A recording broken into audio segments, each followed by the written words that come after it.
Sir, मैं इस rocket को उड़ा सकता हूँ।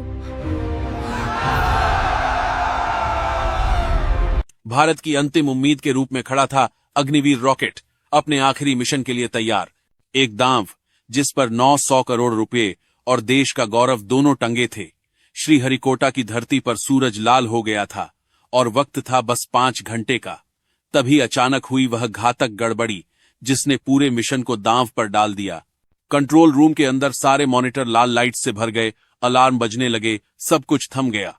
चीफ साइंटिस्ट डॉक्टर अरविंदन माथे पर हाथ रखे चिल्ला उठे, राहुल, यह क्या हो रहा है? सिस्टम बैलेंस क्यों बिगड़ रहा है? हमने सारी चेकिंग पूरी की थी, तो फिर यह एरर कहां से आया? जूनियर साइंटिस्ट राहुल के चेहरे से पसीना टपक रहा था। सर, यह एक माइक्रो मिसमैच है। फ्यूल इंजेक्शन रेट में सिर्फ 0.004 यूनिट का फर्क, लेकिन इस रफ्तार पर यह फर्क रॉकेट को हवा में फाड़ देगा। कंप्यूटर इसे ठीक नहीं कर पा रहा क्योंकि वेरिएबल रैंडम है। कमरा डर से भर चुका था। टाइम दौड़ रहा था, वक्त खत्म हो रहा था। अगर 20 मिनट में यह रहस्य हल नहीं हुआ तो लॉन्च रद्द होगा, और इसका मतलब था दुनिया हंसेगी, भारत हारेगा। बाहर लॉन्च साइट के गेट के पास वही पुरानी चाय की टपरी थी। वहीं खड़ा था एक 13 साल का लड़का करण। सब उसे प्यार से छोटू कहते थे। उसके कपड़े झुलसे हुए, पैर मिट्टी से सने, मगर उसकी आंखों में जलती थी वह जिज्ञासा, वह आग जो किसी किताब से नहीं जलती। वह 5 गिलास चाय लेकर भागा कंट्रोल रूम की ओर। कोई उसे नहीं रोकता, क्योंकि सब जानते थे छोटू वही बच्चा है जो हर रोज इन वैज्ञानिकों को चाय पिलाता है। पर आज उसे खुद नहीं पता था कि वह इतिहास पिलाने जा रहा है। अंदर अफरा तफरी मची थी। दीवारों पर स्पार्किंग स्क्रीनें चमक रही थीं।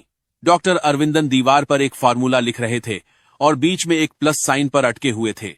छोटू ने ट्रे रखी और उस बोर्ड को देखता रहा।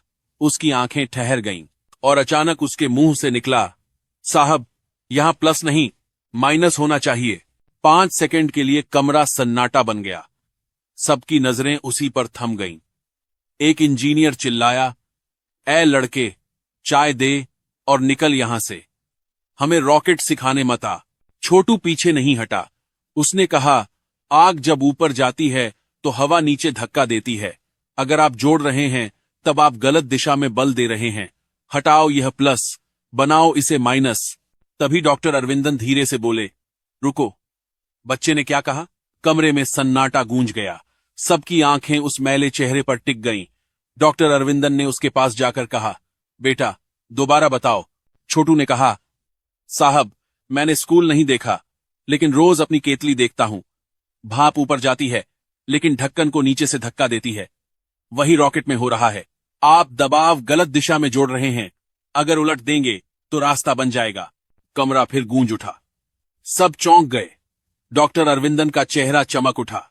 वह बोले, राहुल, डेटा डालो, उसकी बताई हुई वैल्यू डालो, रैंडम मिसमैच को माइनस से रिप्लेस करो। कंप्यूटर चालू हुआ। स्क्रीन पर ब्लिंक हुआ, एरर रिजॉल्व्ड, मिशन स्टेबल। हर चेहरा खिल उठा। जो काम 100 वैज्ञानिक 5 दिन से नहीं कर पाए, वो इस लड़के ने 5 सेकंड में कर दिखाया था। डॉक्टर अरविंदन की आंखें नम थीं, लेकिन उनमें चमक थी। उन्होंने छोटू की तरफ देखकर कहा, बेटा, आज तूने देश बचा लिया। लेकिन वक्त नहीं था जश्न का। हवाएं भड़क उठी थीं। बाहर तूफान था। हवा की रफ्तार 80 किलोमीटर प्रति घंटे से पार हो चुकी थी। आर्यन बोला, सर, अब लॉन्च करना खुदकुशी है। पर डॉक्टर अरविंदन रुके नहीं। उन्होंने छोटू की तरफ देखा।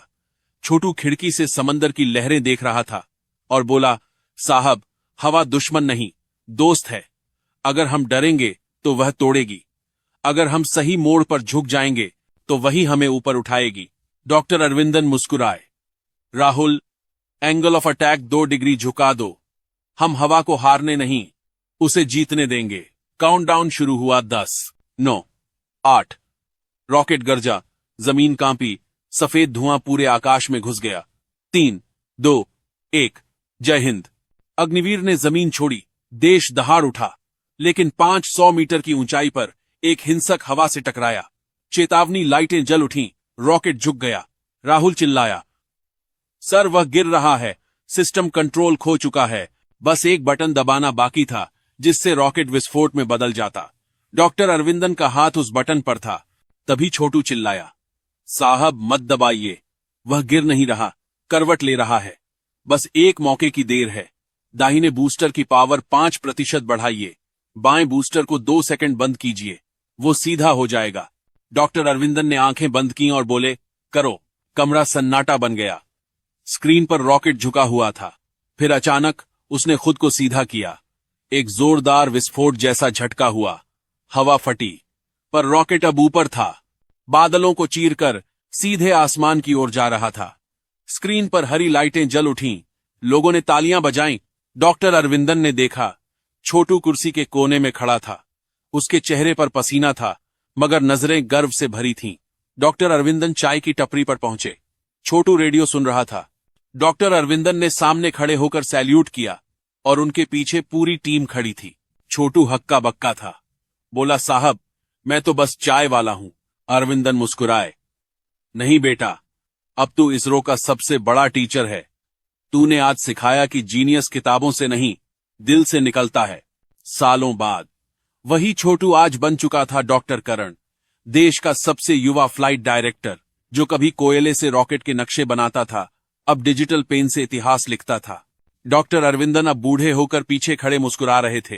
करण बोला, सर इस बार कोई प्लस की गलती नहीं है, कोई माइनस नहीं है। और फिर रॉकेट ने उड़ान भरी। इस बार सिर्फ भारत नहीं, बल्कि पूरी दुनिया झुक गई, क्योंकि यह उड़ान किसी प्रयोगशाला की नहीं, बल्कि उस बच्चे के सपनों की थी जिसने राख से आग और आग से भविष्य बना दिया था। तो दोस्तों याद रखिए, हुनर महलों में नहीं मिलता, वह चाय की टपरी पर भी पल सकता है। अगर आपके अंदर आग है तो कोई तूफान उसे रोक नहीं सकता। दोस्तों, अगर आपको भी यह कहानी अच्छी लगी और इससे आपको कुछ सीखने को मिला तो वीडियो को लाइक, शेयर और चैनल को सब्सक्राइब जरूर कीजिएगा। धन्यवाद।